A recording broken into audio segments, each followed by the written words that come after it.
Olá, estamos começando mais um STJ Notícias com alguns destaques entre os recentes julgamentos do Tribunal da Cidadania.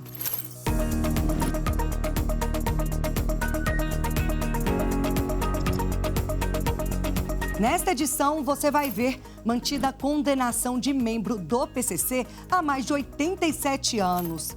STJ afasta prescrição de crimes de maio em São Paulo e reconhece graves violações. E, além disso, empresa é condenada por alterar agrotóxicos sem aval da Anvisa. O STJ Notícias está no ar.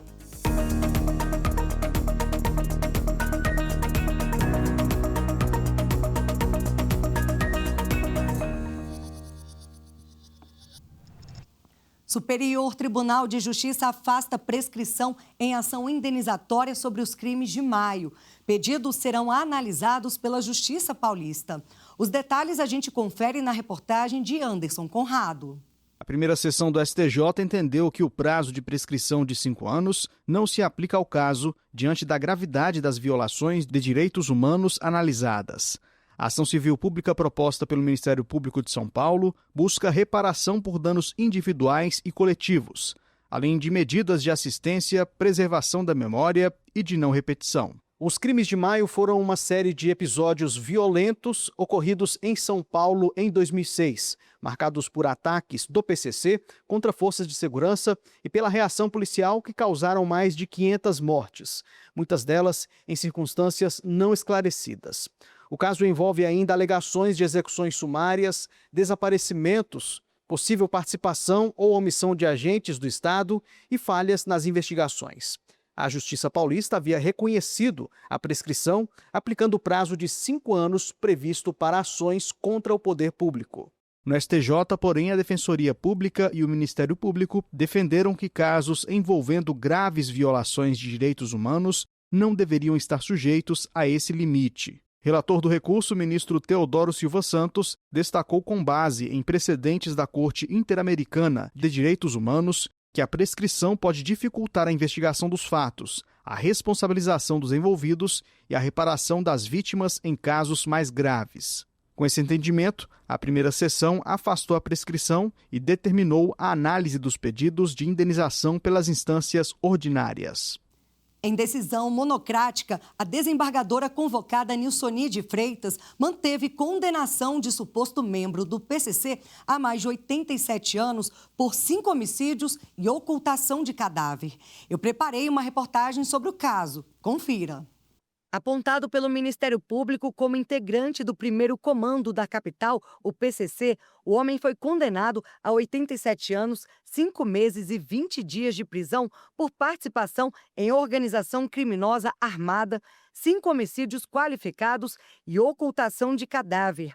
Entre as vítimas está uma escrivã da Polícia Civil de São Paulo. De acordo com a denúncia, os homicídios foram praticados entre 2021 e 2022, com a participação de outros 4 réus em Carapicuíba, São Paulo. Condenado pelo Tribunal do Júri, o réu teve a apelação negada pelo Tribunal Paulista, sob o fundamento de que a decisão dos jurados tinha amparo em provas produzidas no processo. A Corte Estadual também afastou a alegação de quebra da cadeia de custódia das provas. No habeas corpus ao STJ, a defesa pretendia anular a condenação e obter a realização de novo julgamento.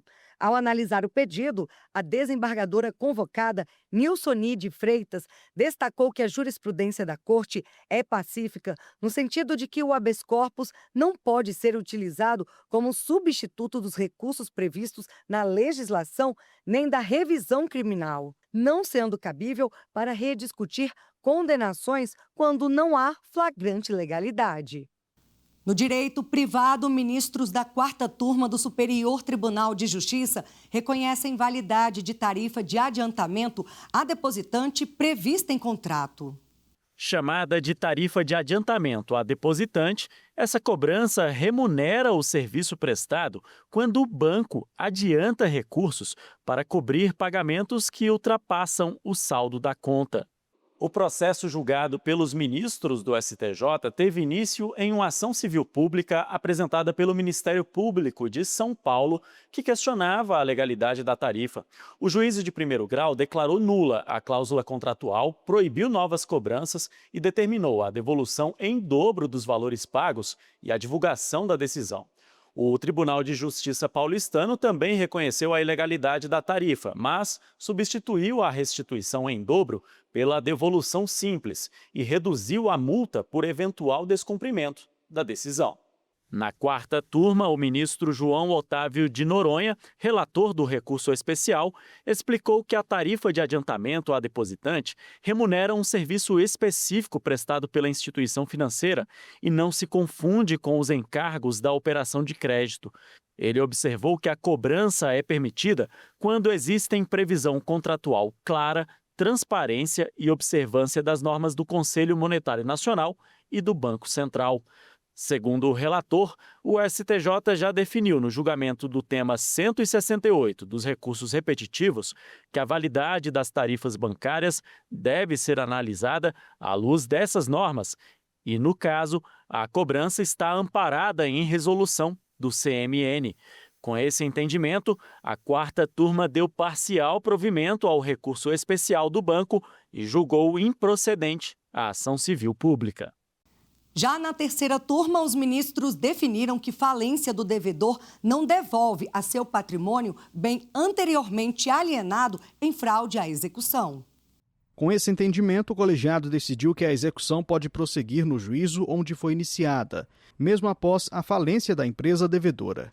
Para a terceira turma, o reconhecimento da fraude à execução não anula a venda do imóvel, mas apenas torna o negócio ineficaz em relação ao credor, permitindo que o bem continue sujeito à penhora. O caso teve origem em um cumprimento de sentença movido por um casal contra uma imobiliária. Durante o processo, ficou reconhecido que a empresa havia vendido imóveis a terceiros em fraude à execução.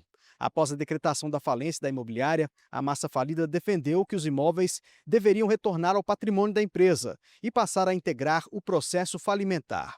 O Tribunal de Justiça do Distrito Federal e dos Territórios, no entanto, rejeitou essa tese, entendendo que os bens permanecem no domínio dos adquirentes, embora continuem sujeitos à penhora para garantir o pagamento da dívida. No STJ, o colegiado da terceira turma manteve o entendimento do TJDFT. O relator, ministro Ricardo Vilas Boas Cueva, destacou que a fraude à execução torna o negócio ineficaz apenas em relação ao credor prejudicado, sem invalidar a venda entre as partes. Segundo o ministro, a posterior decretação da falência não desfaz atos jurídicos praticados anteriormente, nem exige que a execução seja remetida ao juízo universal da falência, permitindo que o bem continue a ser objeto de execução individual. Em outro julgamento, a terceira turma do STJ decidiu que poderes para atuação extrajudicial não limitam procuração geral para o foro. O entendimento do colegiado foi o de que, quando há procuração-geral para o foro, a indicação de poderes especialmente destinados à atuação extrajudicial não restringe a representação do advogado em processos judiciais. Assim, a terceira turma reconheceu a regularidade da representação processual de uma operadora de plano de saúde e afastou a necessidade de intimação pessoal no cumprimento de sentença. O caso teve origem em ação de indenização por danos morais, ajuizada contra a operadora. Ainda na fase de conhecimento, a empresa substituiu seus advogados e apresentou procuração que dava às novas advogadas amplos poderes para o foro em geral e as autorizava a representá-la perante órgãos públicos, autarquias e tribunais administrativos, mencionando especialmente o Instituto Nacional da Propriedade Industrial e a Agência Nacional de Saúde Suplementar. O Tribunal de Justiça de São Paulo manteve a decisão de primeira instância, que considerou que a referência aos órgãos impediria que as advogadas representassem regularmente a empresa naquele processo, e por isso invalidou as intimações realizadas no cumprimento de sentença e determinou a intimação pessoal da operadora. No STJ, a relatora, ministra Nancy Andrighi, explicou que a procuração-geral para o foro pode incluir poderes para atuação fora do judiciário, situação na qual o advogado também pode representar o cliente perante cartórios, entidades públicas, agências, juntas comerciais, bancos e outras instituições. O voto da relatora foi seguido pela terceira turma, concluindo que não há irregularidade na representação, e assim as intimações em nome das advogadas constituídas foram restabelecidas em respeito aos princípios da celeridade e da economia processual. E a nova direção do Superior Tribunal de Justiça toma posse nesta quarta-feira, dia 19. Atual vice-presidente, o ministro Luiz Felipe Salomão, assumirá o comando da corte no lugar do ministro Herman Benjamin. E o ministro Mauro Campbell Marques, a vice-presidência. Eleitos por aclamação pelo Pleno do STJ em 14 de abril, os ministros vão conduzir o Tribunal e o Conselho da Justiça Federal no biênio 2026-2028. Os detalhes e toda a cobertura do evento a gente exibe no próximo STJ Notícias. Não perca! Terceira turma do Superior Tribunal de Justiça decide que o juiz pode fixar previamente percentual do salário mínimo como valor da pensão para o caso de desemprego do alimentante, ou seja, quem paga o benefício. Vamos entender mais desse caso na reportagem de Anderson Conrado. Acompanhe comigo. A decisão do colegiado permite que a própria sentença já defina como a pensão será calculada se o alimentante perder o emprego ou passar a exercer atividade informal. Nessas situações, o juiz pode fixar o pagamento com base em um percentual do salário mínimo, evitando que as partes tenham de ingressar com uma nova ação para redefinir o valor dos alimentos. O caso teve origem em ação revisional na qual se pedia o aumento da pensão inicialmente fixada em 13% dos rendimentos líquidos do alimentante e em 18% do salário mínimo, em caso de desemprego ou exercício de atividade informal. Em primeiro grau, a pensão foi aumentada para 20% dos rendimentos do devedor e, para as hipóteses de desemprego, 54% do salário mínimo. Mas o Tribunal de Justiça de Santa Catarina entendeu que não seria possível fixar alimentos com base em acontecimento futuro incerto. O Ministério Público, então, recorreu da decisão. Relatora do recurso no STJ, a ministra Nancy Andrighi, explicou que a obrigação de pagar pensão alimentícia permanece mesmo quando o devedor fica desempregado. Segundo a ministra, a fixação antecipada de critérios para essas situações é uma forma de garantir a continuidade da prestação alimentar e evitar que as partes tenham de recorrer novamente à justiça sempre que houver mudança na situação profissional do alimentante. Com esse entendimento, a turma reformou o acórdão do TJ catarinense e restabeleceu a sentença que havia definido a pensão em 54% do salário mínimo para a hipótese de desemprego ou trabalho informal do alimentante. Você sabia que quando uma carga é danificada durante um transporte marítimo, a seguradora que paga o prejuízo pode buscar o ressarcimento na justiça? Mas existe um prazo para isso e a terceira turma do STJ determinou que, nesses casos, a cobrança deve ser feita em até 1 ano. O transporte marítimo é uma das principais vias de circulação de mercadorias no mundo e envolve diferentes participantes, como empresas de navegação, operadores portuários e seguradoras. Quando ocorre um dano durante essa operação, surgem discussões sobre responsabilidade e prazos para cobrança. No caso analisado pelo STJ, uma seguradora ajuizou ação regressiva para buscar o ressarcimento dos valores pagos após um equipamento pertencente a uma segurada ter sido danificado quando era recolocado a bordo do navio. Após indenizar o prejuízo, a seguradora cobrou a empresa responsável pela embarcação, alegando negligência da tripulação ao movimentar a carga e que, por isso, deveria ser aplicado o prazo de 3 anos do Código Civil para responsabilidade civil extracontratual. O Tribunal de Justiça do Rio de Janeiro, no entanto, entendeu que o caso deveria seguir as regras específicas do transporte marítimo. A subrogação nada mais é que uma substituição em ações e direitos que pertenciam àquele que contrata o seguro com o segurador.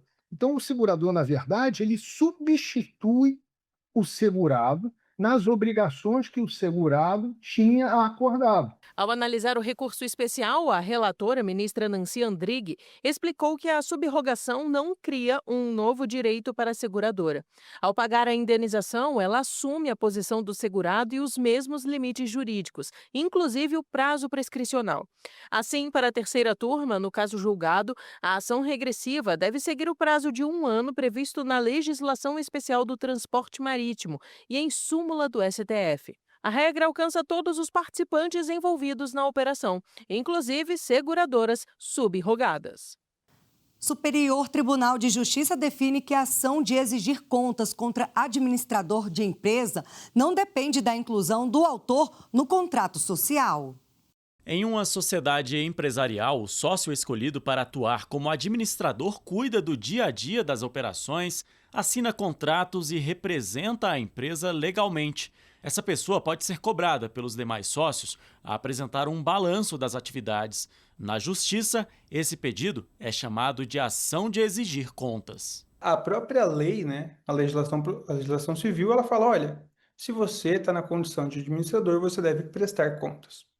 E aí, os sócios podem requerer essa prestação de contas. O problema acontece quando você pede a prestação de contas e o sócio não presta contas. E aí você precisa do Poder Judiciário justamente para poder analisar esse pedido do sócio, falando o seguinte, olha, meu sócio não prestou contas. Então ele vai analisar esse pedido, vai ver se enquadra nas possibilidades e aí o juiz pode determinar que o sócio obrigatoriamente apresente as contas em juízo. Mas a ação de exigir contas não precisa necessariamente ser apresentada por uma pessoa com um nome no contrato social da empresa. A decisão foi da terceira turma do STJ. No caso julgado, devido a uma separação consensual, a ex-esposa de um dos sócios passou a deter percentual do capital social da empresa. Também ficou estabelecido que o ex-marido deveria alterar o contrato social para incluir a ex-mulher no quadro societário, mas isso só ocorreu anos depois e fora do prazo previsto.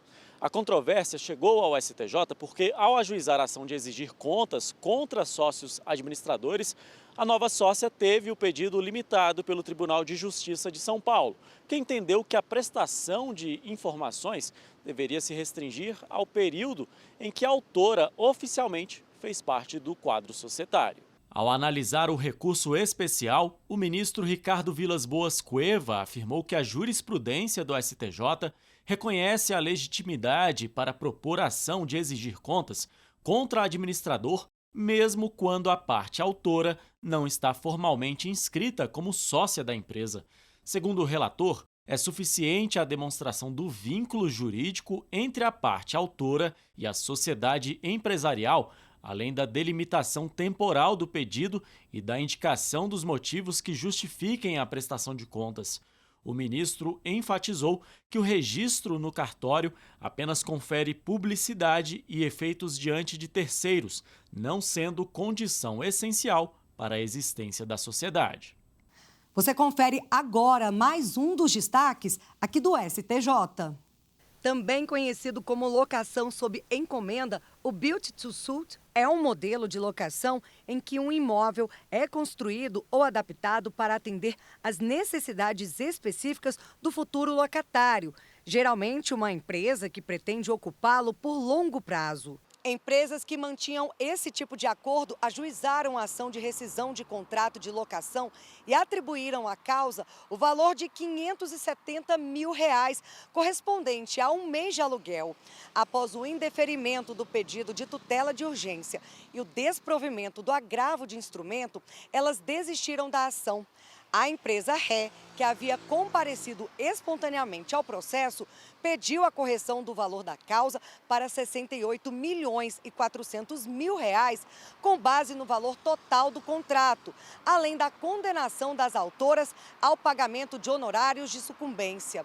A sentença homologou a desistência e corrigiu o valor da causa para R$ 68.400.000, mas deixou de fixar honorários. Em apelação, o Tribunal de Justiça do Paraná reconheceu a verba honorária, mas adequou o valor da causa para R$ 6.840.000, com base na regra da lei do inquilinato. Ao negar provimento ao recurso especial da empresa, que pretendia restabelecer o valor de R$ 68.400.000, a terceira turma seguiu o voto da relatora ministra Nancy Andrighi. Ela explicou que as regras especiais da Lei do Inquilinato, aplicáveis a essa modalidade de locação, devem prevalecer sobre a norma geral do Código de Processo Civil. A relatora também destacou que, embora a correção do valor da causa normalmente ocorra até a sentença, o Tribunal Estadual pôde fazer o ajuste para evitar distorções. Segundo Nancy Andrighi, manter o valor integral do contrato poderia resultar em enriquecimento sem causa na fixação dos honorários advocatícios, contrariando o critério previsto na legislação especial sobre locações. Na sistemática dos recursos repetitivos, Superior Tribunal de Justiça vai definir data final do abatimento da dívida do FIES para profissionais que atuaram no SUS durante a pandemia. O julgamento será realizado sob o rito dos recursos repetitivos.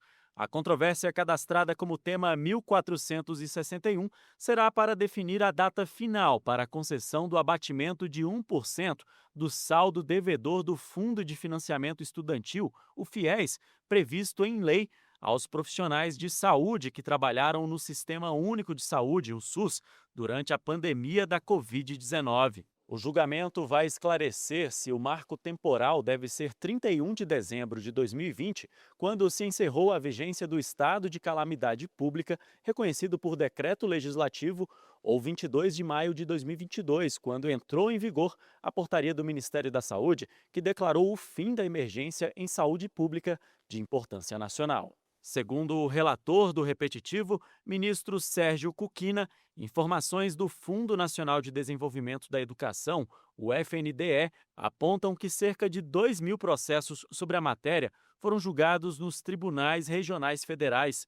O ministro também mencionou dados do Banco do Brasil, que indicam 11.000 processos atualmente envolvendo discussões relacionadas a contratos do FIES, sendo mais de 3.500 deles ajuizados só em 2025. Ao afetar o tema, a primeira sessão do STJ determinou a suspensão de todos os processos pendentes que discutam a mesma matéria e nos quais tenha havido a interposição de recurso especial ou de agravo em recurso especial, tanto na segunda instância quanto no próprio STJ. No direito público, primeira turma do Superior Tribunal de Justiça mantém condenação de empresa que alterou a fórmula de agrotóxicos sem autorização da Anvisa. O colegiado manteve a condenação de R$ 1.750.000 por alterar a fórmula de 2 agrotóxicos e a produção de um herbicida sem autorização da Agência Nacional de Vigilância Sanitária. Os produtos foram comercializados por mais de 3 anos em todo o país. O caso chegou ao STJ após uma ação civil pública ajuizada pelo Ministério Público Federal, que apontou riscos à saúde dos consumidores, dos trabalhadores que tiveram contato com os produtos e ao meio ambiente. A empresa foi condenada em primeira instância e pelo Tribunal Regional Federal da 4ª Região, pela lesão a direitos individuais homogêneos, mas recorreu ao STJ alegando, entre outros pontos, que a indenização não poderia ter valor previamente fixado. A relatora do recurso, a ministra Regina Helena Costa, explicou que, nesse caso, a lesão atingiu direitos difusos, cujos titulares são indeterminados, sendo possível fixar desde logo o valor da indenização. Com isso, a primeira turma negou o provimento ao recurso especial da empresa e manteve a condenação. Você costuma ouvir música em alguma plataforma digital? Já parou para pensar como funciona a remuneração nesse cenário virtual? No episódio de hoje da série Direitos Autorais STJ, você confere uma decisão do Superior Tribunal de Justiça sobre a cobrança de direitos autorais pelas plataformas de streaming musical. Sabia que ouvir música por streaming deve ser considerado execução pública? Mas antes, deixa só eu tirar o fone aqui para te explicar direitinho, tá? Então, mesmo aí, no conforto da sua casa, onde você estiver, os artistas merecem receber pelo que você curte. E saiu daqui do STJ uma decisão que legitima a cobrança de direitos autorais pelo ECAD nas transmissões musicais pela internet, via streaming. E dessa vez, quem aplaudiu foram os artistas. O Brasil é exemplar e luta pelos direitos autorais no mundo. Isso é o que eu quero dizer para os brasileiros. Agora a internet tem que nos respeitar também. E escutar sua playlist favorita ajuda seus artistas preferidos a criarem mais músicas para você curtir. Direito autoral. O STJ toca isso com respeito. E o STJ Notícias vai ficando por aqui. Se quiser saber mais sobre decisões e outras informações do tribunal, é só acessar o site oficial e o canal do STJ no YouTube. Tem também as plataformas de áudio e as redes sociais. Até o próximo programa. Tchau, tchau!